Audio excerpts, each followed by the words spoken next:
ಪಾರ್ವತಿಯ ಬಳಿಯಲ್ಲಿ ಪ್ರಾರ್ಥನೆಯನ್ನು ಮಾಡ್ತಾಳೆ ಈ ಉಷೆ.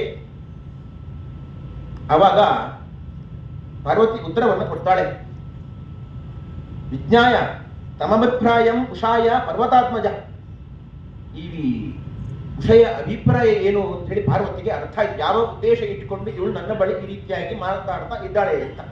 ಅಂದ್ರೆ ಇವಳಿಗೂ ಕೂಡ ಒಬ್ಬ ಪ್ರಿಯಕರನ ಅಪೇಕ್ಷೆ ಇದೆ. ಈ ಪ್ರಿಯಕರನ ಅಪೇಕ್ಷೆಯಿಂದ ನನ್ನನ್ನ ಈ ರೀತಿಯಾಗಿ ಸ್ತೋತ್ರ ಮಾಡ್ತಾ ಇದ್ದಾಳೆ ಅಂತ ಆ ಮನದ ಇಂಗಿತ ಪಾರ್ವತಿಗೆ ಅರ್ಥ ಆಯಿತು. ಪ್ರಾಹದೇವಿ ತಥೋ ವಾಕ್ಯಂ ಉಷಾಂ ಹರ್ಷಯಿತಿ ಶನೈಹಿ. ನಿಧಾನಕ್ಕೆ ಆ ಉಷೆಗೆ ಹೇಳ್ತಾಳೆ ಪಾರ್ವತೀ ದೇವಿ, ವೈಶಾಖೇ ಮಾಸಿ ಕರ್ಮ್ಯಸ್ತಾಂ ದ್ವಾದಶ್ಯಾಂ ತ್ವಾಂ ದಿನಕ್ಷಯೇ ರಮೈಷ್ಯತಿ ಯಸ್ತೊಪ್ನೆ ಸತೆ ಭರ್ಥ ಭವಿಷ್ಯತಿ.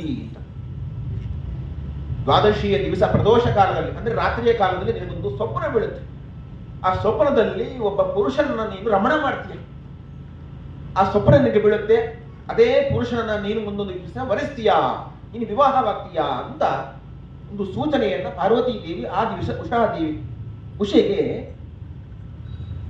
ಪಾರ್ವತಿ ಹೇಳ್ತಾಳೆ. ಈ ಮಾತುಗಳನ್ನ ಕೇಳಿ ಉಷೆಗೂ ಕೂಡ ಬಹಳ ಸಂತೋಷ ಆಯಿತು. ಪಾರ್ವತೀ ದೇವಿ ಅಂತರ್ಧಾನನಾದ್ಲು. ಇಷ್ಟಾದ್ಮೇಲೆ ಈ ಅಕ್ಕಪಕ್ಕದಲ್ಲಿದ್ದಂತಹ ಅಪ್ಸರ ಸ್ತ್ರೀಯರು ಹೇಳ್ತಾರೆ, ಆ ಪಾರ್ವತಿ ಆಡಿದ ಮಾತು ಸುಳ್ಳಾಗುವುದಿಲ್ಲ, ಎಂತಹ ಭಾಗ್ಯವಂತ, ನಿನಗೂ ಒಬ್ಬ ಅಂತ ಪ್ರಿಯಕರ ಸಿಗ್ತಾನಲ್ವಾ ಅಂತ ಹೇಳಿ ಅಪ್ಸರಾ ಸ್ತ್ರೀಯರು ಹೇಳ್ತಾರೆ. ನಹಿ ದೇವಿಯ ವಚೋ ಮಿಥ್ಯಾ ಭವಿಷ್ಯತಿ ಕದಾಚನ ರೂಪ ಬೀಜ ಸಂಪನ್ನ ಪತಿಸ್ಥೆ ಕಲ್ಪಿತಸ್ಥೆಯ ಒಬ್ಬ ಒಳ್ಳೆಯ ರೂಪವಂತ ನಿಮಗೆ ಪತಿಯಾಗಿ ಬರ್ತಾನೆ ಅಂತ ಹೇಳಿ ಸಾಕ್ಷಾತ್ ಪಾರ್ವತಿ ದೇವಿ ಹೇಳಿದಾಳೆ.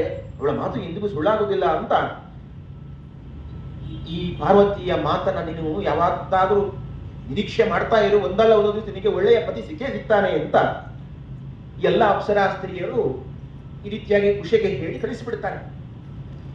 ಇತ್ತ ಉಷೆ ಆ ಕಾಲವನ್ನು ನಿರೀಕ್ಷೆ ಮಾಡ್ತಾ ಇದ್ದಾಳೆ. ಯಾವಾಗ ಈ ಕಾಲ ಬರುತ್ತೆ, ನನ್ನ ಪ್ರಿಯಕರ ನನಗೆ ಯಾವಾಗ ಒದಗಿ ಬರ್ತಾನೆ ಅಂತ ನಿರೀಕ್ಷೆ ಮಾಡ್ತಾ ಇದ್ದಾಳೆ.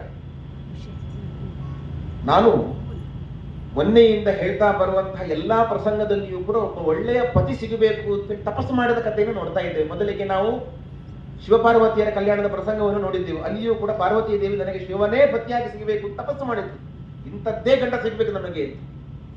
ಅದೇ ರೀತಿಯಾಗಿ ನಿನ್ನೆ ರತಿಯೂ ಕೂಡ ಹಾಗೆ, ಮನ್ಮಥನನ್ನು ಬಿಟ್ಟು ನನಗೆ ಬೇರೆ ಯಾವ ಪತಿ ಬೇಡ, ಮನ್ಮಥನೇ ಬೇಕು ಅಂತ ಮನ್ಮಥನಿಗೋಸ್ಕರ ಕಾದು ಕುಳಿತು ಅವನನ್ನು ಬೆಳೆಸಿ ಮತ್ತೆ ವಿವಾಹ ಆದ ಕಥೆ ನೋಡಿದ್ದೇವೆ. ಇಂಥವರೇ ಪತಿ ಬೇಕು ನನಗೆ ಅಂತ ಆ ರೀತಿಯ ದಾರ್ಢ್ಯ ನಿಯತ ಪತಿಪತ್ನಿಯರಲ್ಲಿ ಇರುತ್ತದೆ. ನಿಯತ ಪತಿಪತ್ನಿಯರಂದ್ರೆ ಸದಾಕಾಲ ಅವರೇ ಗಂಡ ಹೆಂಡ್ತೀರ, ಅವ್ರಿಗೆ ವ್ಯತ್ಯಾಸ ಆಗೋದಿಲ್ಲ. ಈ ಲೋಕದಲ್ಲಿ ಗಂಡ ಹೆಂಡ್ತಿಯರು ವ್ಯತ್ಯಾಸ ಆಗ್ತಾರೆ. ಈ ಜನ್ಮದಲ್ಲಿ ಬಂದ ಈ ಗಂಡ ನಿಮಗೆ ಮುಂದಿನ ಜನ್ಮದಲ್ಲಿ ಅವರೇ ಗಂಡನಾಗಿ ಸಿಗಬೇಕಾಗಿಲ್ಲ. ಆ ಗಂಡ ವ್ಯತ್ಯಾಸ ಗಂಡಾಂತರ ಆಗಬಹುದು. ಸಂತೋಷ ಆಯ್ತು ನೋಡಿ. ಆದರೆ ದೇವತೆಗಳ ವಿಷಯದಲ್ಲಿ ಹಾಗಿಲ್ಲ. ದೇವತೆಗಳೇ ನಿಯತ ಪತಿಪತ್ನಿಯರು ಅಂತ ಇರುತ್ತಾರೆ, ವ್ಯತ್ಯಾಸ ಆಗುವುದಿಲ್ಲ. ಅವರೇ ಪತಿಯಾಗಿ ಸಿಗ್ತಾರೆ, ಅವರೇ ಪತ್ನಿಯಾಗಿ ಸಿಗ್ತಾರೆ. ಈ ಉಷೆಗೂ ಕೂಡ ತನ್ನ ಪ್ರಿಯಕರ ಎಲ್ಲಿದ್ದಾಗ ನನಗೆ ಸಿಗಬೇಕು ಅಂತ ಹೇಳಿ ಈ ಆಸೆಯಲ್ಲಿ ಕಾಲವನ್ನು ನಿರೀಕ್ಷೆ ಮಾಡ್ತಾ ಇದ್ದು, ಯಾವಾಗ ಬರುತ್ತೆ ಆ ಕಾಲ, ಪಾರ್ವತೀ ದೇವಿ ಹೇಳಿದ ಕಾಲ ಯಾವಾಗ ಬರುತ್ತೆ ಎಂದು ನಿರೀಕ್ಷೆಯನ್ನು ಮಾಡ್ತಾ ಇದ್ಲು.